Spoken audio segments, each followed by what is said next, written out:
সবাই কেমন আছেন? আশা করি সবাই ভালো আছেন। আমি আল্লাহর অশেষ রহমত আপনাদের দোয়া এবং ভালোবাসায় ভালো আছি। তো আজকে কিন্তু আমরা ভিন্ন রকমের একটা রান্না করবো, কারণ সেটা হচ্ছে এই সৌদি করবার জীবনে আজকে কিন্তু রান্না করবো সিম দিয়ে রুই মাছ। তো আমি কিন্তু মাছটা পুরোটা দেখাতে পারলাম না, কিন্তু এই যে মাছটা কিন্তু এই জায়গায় ট্রাই করবো। হয়তো আপনারা বুঝে নেবেন, কারণ আমরা তো কাজের ভিতরে থাকি, এই জন্য অনেকটা সব কিছু আনতে পারি না। সাথে সাথে ইনশাল্লাহ আপনারা সবাই সাপোর্ট করেন। কোনো এক সময় ইনশাল্লাহ সব কিছুই সামনে আনবো। হয়তো বিদেশে নার্সারি দেখতে আপনাদের সাপোর্ট করে বিদেশে চলে যাবো। তো যাই হোক, এই জায়গায় কিন্তু আমরা একটা মেহমান আসছে আমাদের বাসায়। মেহমানের জন্য কিন্তু একটু রান্না হতো না।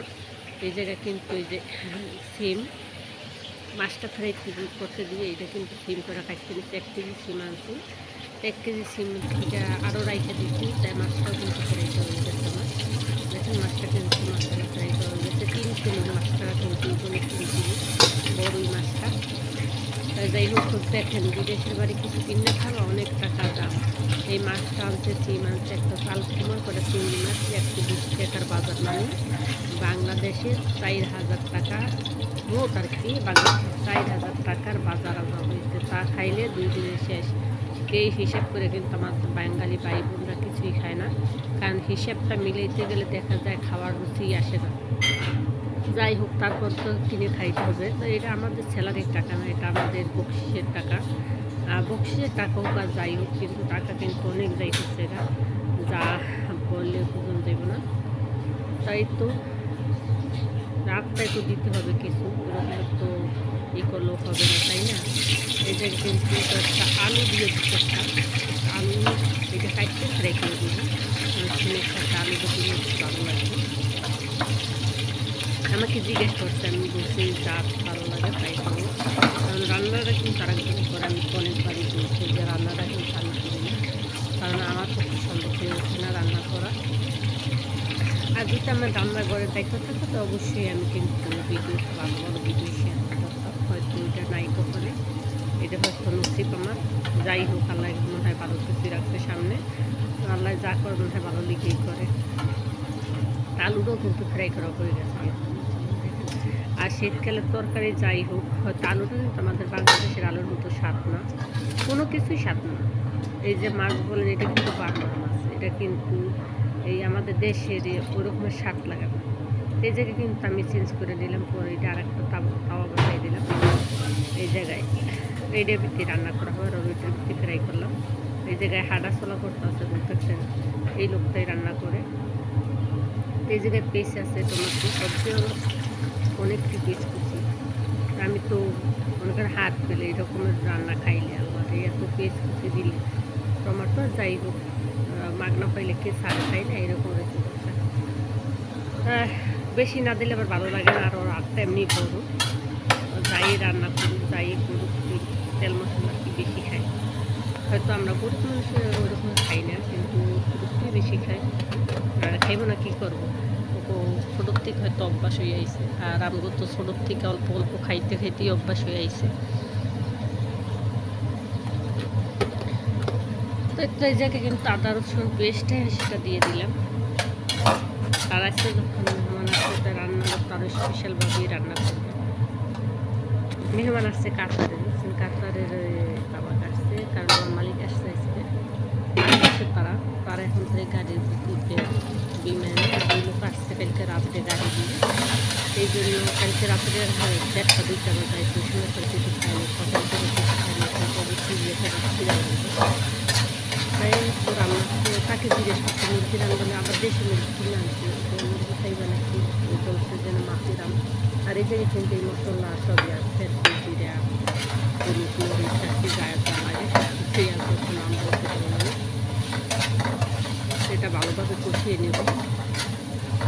নেড়েচেড়ে কিন্তু সুন্দরভাবে কষিয়ে নিতেছে। আর এই বাবুর্চিটা কিন্তু খুব পাকা বাবুর্চি, এটা দেশে যে বাবুর্চির কাজ করলে ভালো হবে, কারণ রান্না করতে করতে এক্সপার্ট হয়ে গেছে, স্মার্ট একবারে। আর আমরা তো মনে করেন রান্না না করতে না করতে এখন আমি রান্নাই ভুলে গেছি হিসেবে। সত্যি কথা, আমি কিন্তু 8-9 বছর ধরে রান্না করি, তো এখন আমি রান্নাই হিসেবে ভুলে গেছি, কারণ আমি রান্নাঘরে যাই না তো বছর ধরে। আর কি করব, এটা মেয়েদের জন্য যা আছে আমার থেকে হয়তো তা নাই, এইটাই পরিস্থিতি স্বীকার করে নিতে হবে। আল্লাহ যা রাখছে কপালে তাই। এই তো কিন্তু সিম কিন্তু আনামানি ছোটো ছোটো সিম তার ভাগ করে এমনি চেক করে দিচ্ছি ঠিকই আছে নাকি, কিন্তু করছেন কিন্তু পাখি আলহামদুলিল্লাহ নাই।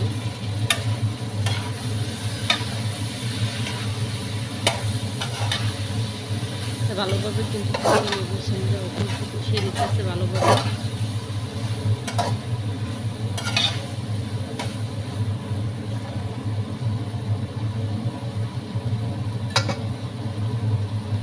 এখন একটু ডাকনাটা দিয়ে দিব, ডাকনাটা দিয়ে একটু তারপর আবার একটু গরম একটু দেখেন সুন্দর থেকে কিন্তু পানি নিয়ে কিন্তু পানি অ্যাড করিনি, ভালো হয়েছে। কোশ্চেন এটা কালারটা তো মোটামুটি ভালো, অনেক সুন্দর কালার।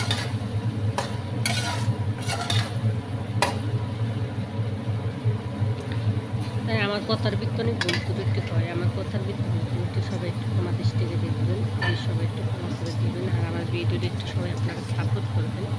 আপনারা সাপোর্ট না করলে কোনো দিন আমার সামনে এগিয়ে যাওয়া সম্ভব না, কারণ আমার ফ্যামিলির দিক থেকে সব কিছু এই ইউটিউবের বিষয় ফেসবুকের বিষয় কেউ কিছু বুঝি না, কারণ আমরা একবারে গরিব বা আমরা একবারে গ্রাম অঞ্চলের মানুষ, আমরা কিন্তু এসব কিছু বুঝি না। হয়তো এইটাও কিন্তু আমি এত দূর আসছি, তাও কিন্তু মানুষেরই সাপোর্ট না থাকলে আমি এত দূর আসতে পারতাম না হয়তো। আর একজনের সাপোর্টে কিন্তু একজন একটু এগিয়ে যেতে পারে। তো আমার ফ্যামিলির কোনো সাপোর্ট নেই, যা সাপোর্ট আমার দর্শক ভাই এই সাপোর্টটাই আমি চাই, কারণ আমার ফ্যামিলিতে এইসব কিছু বুঝে না। আর বুঝলেও আমার হয়তো সাপোর্ট করার মতো কেউই নেই। নিজেকে কিন্তু একটু জল দিয়ে দেওয়া হলো, এটা কিন্তু গরম পানি করা হলো। আল্লাহ, সৌদি আরব অনেক প্রচুর ঠান্ডা পড়তে আছে, ঠান্ডা লেগে গেছে। এতদিন ভালোই, গরমের সময় অনেক গরম, এখন ঠান্ডার সময় আবার প্রচুর ঠান্ডা লাগতেছে। যেহেতু মাছটি কিন্তু বিছিয়ে দেওয়া হলো, আমি কিন্তু অলরেডি খেয়ে ফেলেছি। খেয়ে আইসা আমি কিন্তু মেসেজ করতে ভয়েস দিতে আসি, আর নাইলে তার ভিডিওটা ছাড়া হবে না, কারণ কাজে খুবই বিজি। আর ও ভিডিও বানায় সাথে সাথে ভয়েস দেওয়া যায় না, কারণ ও ভিডিও করে রাখে। পরে আমি আবার একটু করি, বা কাজকে আমি কোনোদিন সামনে এগিয়ে যেতে পারি। তাই মনে করবো সব কিছু এই লোকটার সাপোর্ট, বা নাইলে কোনোদিন এগিয়ে যেতে পারতাম না, কারণ সে যদি ভিডিও না করে দিত কোনোদিন আমার পক্ষে সম্ভব হতো না। এই তো যাই হোক, এই যে ধন্যবাদটা দিয়ে দেওয়া হলো এই জায়গায়, ধন্যবাদটা না আমার দেশের চট্টগ্রাম নেই। সবাই ভালো থাকবেন, আমার জন্য দোয়া করবেন। আল্লাহ হাফেজ।